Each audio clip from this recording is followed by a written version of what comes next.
Então, conselhos que eu não recebi sobre relacionamentos internacionais. Eita, eu tô pra gravar esse vídeo faz tempo porque tem algumas pessoas que seguem o canal desde que eu fui morar fora, né? E muita gente pergunta, pessoas que nem me conhecem e acompanham, eu acho um privilégio tão grande.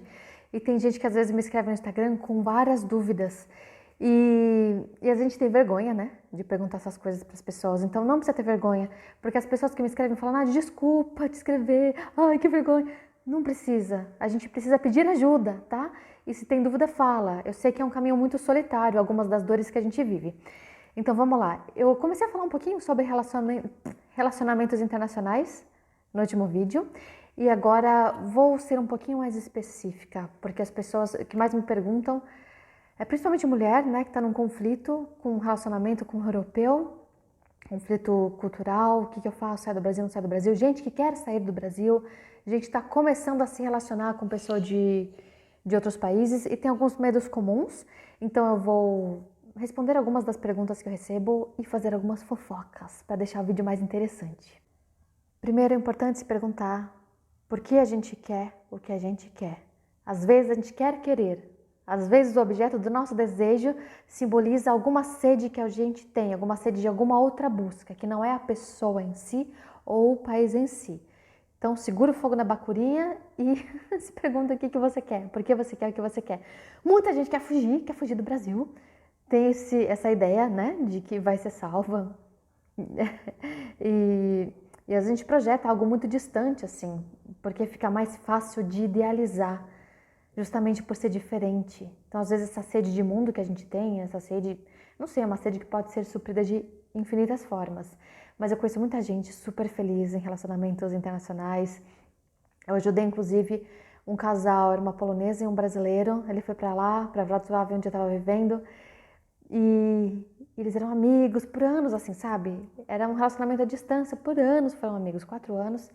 Aí eles decidiram casar, eu ajudei com os documentos, algumas coisas que eu sabia. Porque, nossa, é um caminho tão solitário para resolver algumas coisas de histórias que não são usuais, né?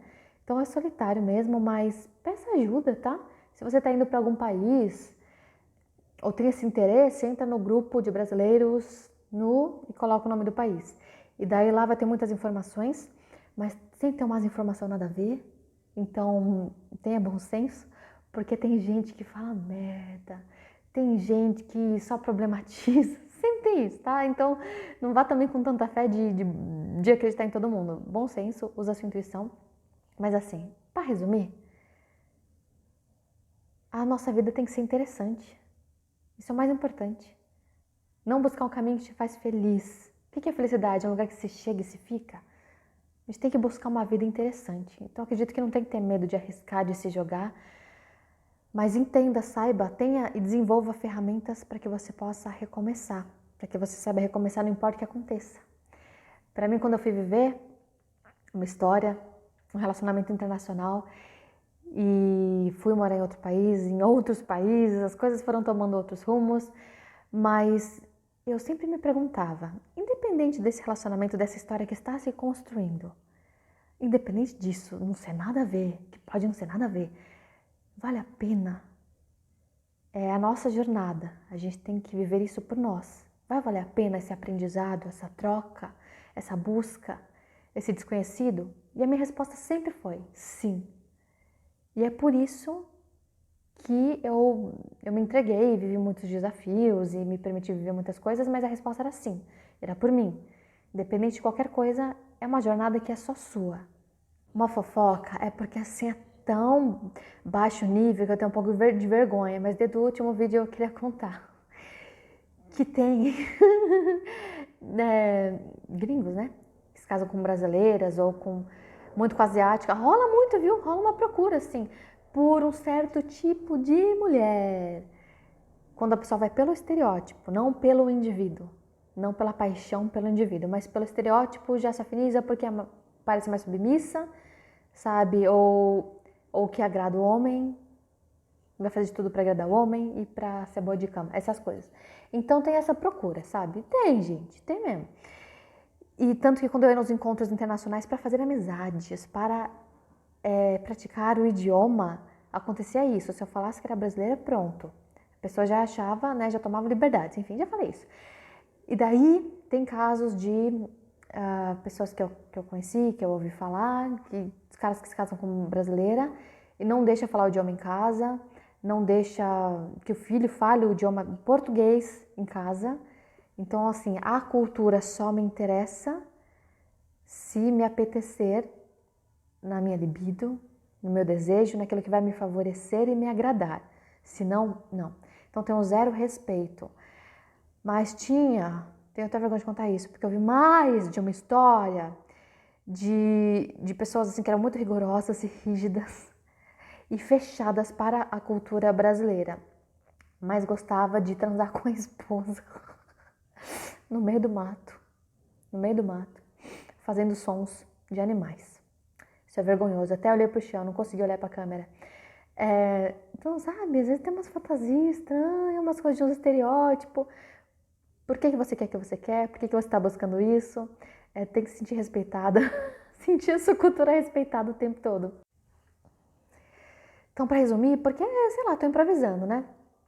Mas qualquer coisa me perguntem mais, as pessoas que me escrevam mais, para que a gente possa elaborar isso melhor. Esse caminho de querer sair do Brasil, ser expatriado, é um caminho muito solitário. E engraçado, tem um monte de gente vivendo isso, mas todo mundo acha solitário, porque não se verbaliza. Porque a gente escuta, é assim mesmo. Porque a gente escuta, você tem muita sorte. E isso é um absurdo. Então, inclusive eu quero falar mais sobre isso e ao vivo, assim, porque as pessoas ficam me mandando coisinhas aos picados, mas vou fazer uma live respondendo as perguntas, ensinando algumas coisinhas que eu aprendi no sábado. Hoje é dia 15? 16, 17, dia 19, tá bom? Dia 19, sábado, às 5 no YouTube. Eu vou fazer uma live pra gente trocar e eu responder, assim, na lata, mais coisas e falar mais sobre isso. Então, sábado, às 5 da tarde do Brasil, tá bom? Mas assim, tente aprender o idioma antes ou depois, principalmente antes de você ir, pelo menos inglês. Eu fui pra Europa sem saber inglês direito. Eu fui aprendendo na prática. Google Tradutor, Ctrl+C, Ctrl+V. E daí, eventualmente, se você não tem condições de aprender a língua ou o idioma do lugar, oferece, troca serviço. Eu fiz isso tanto na vida. Olha, eu faço tal coisa, sei lá, eu faço a unha, entende?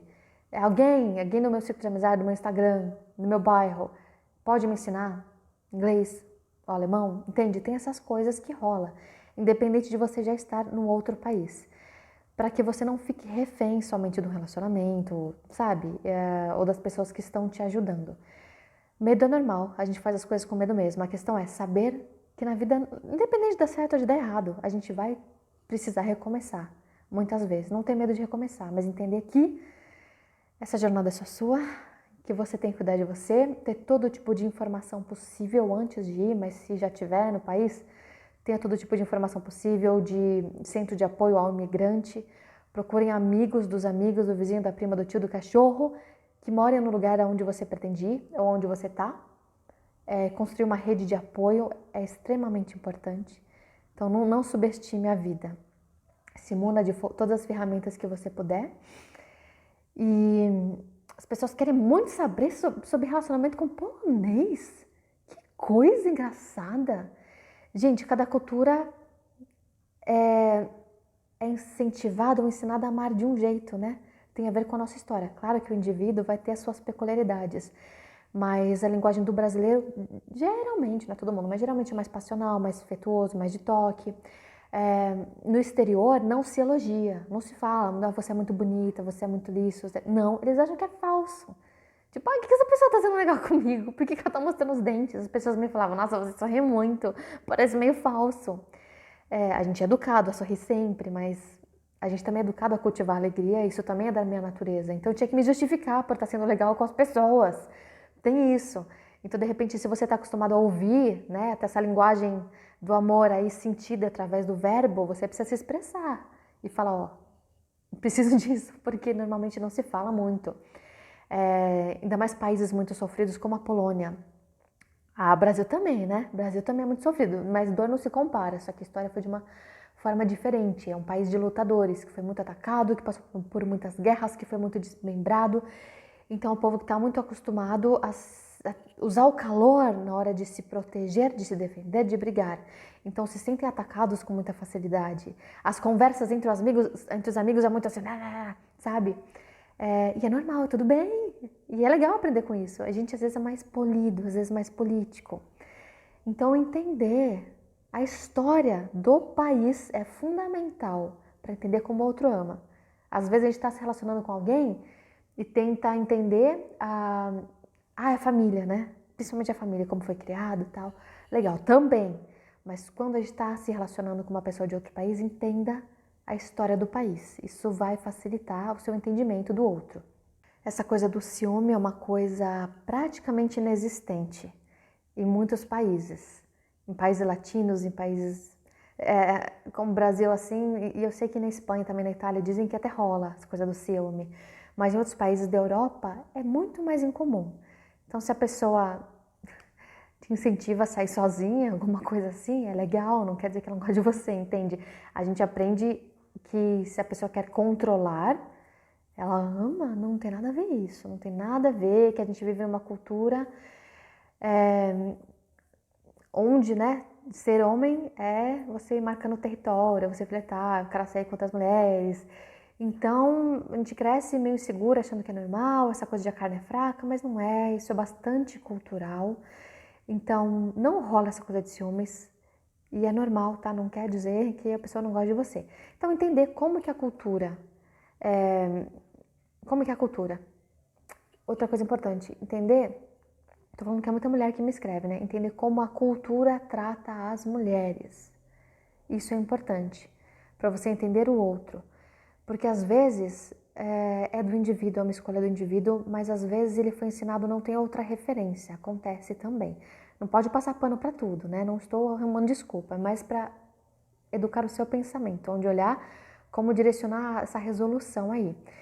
E que mais? Internacional, nananã. Qualquer dúvida me escrevam, né? Dá para eu ser mais específica depois, já falei bastante, mas vai rolar essa live.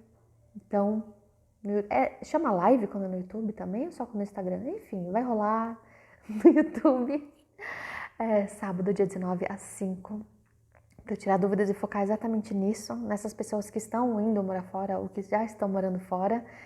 Eu vou ensinar algumas coisinhas que eu fui desenvolvendo para encontrar essa paz, esse alento, para se libertar, né, dessa sensação de angústia e de solidão, que é tão frequente quando a gente se torna expatriado. Mas já que me perguntam muito sobre relacionamento, principalmente internacional, um conselho que eu não quero que vocês ouçam, ignorem, faz assim, lá, lá, lá, lá, que é assim mesmo. Não acredite nisso, tá bom? Que é assim mesmo. E um conselho que eu daria é: o amor não dói. Amor é amor. Amor é amor. Com a sua mãe, com o seu cachorrinho. Amor é amor, de verdade. Mas o amor mesmo, ele não dói. Então não tem que doer. Não tem que ser sacrifício, não tem que ser martírio. E não é assim mesmo.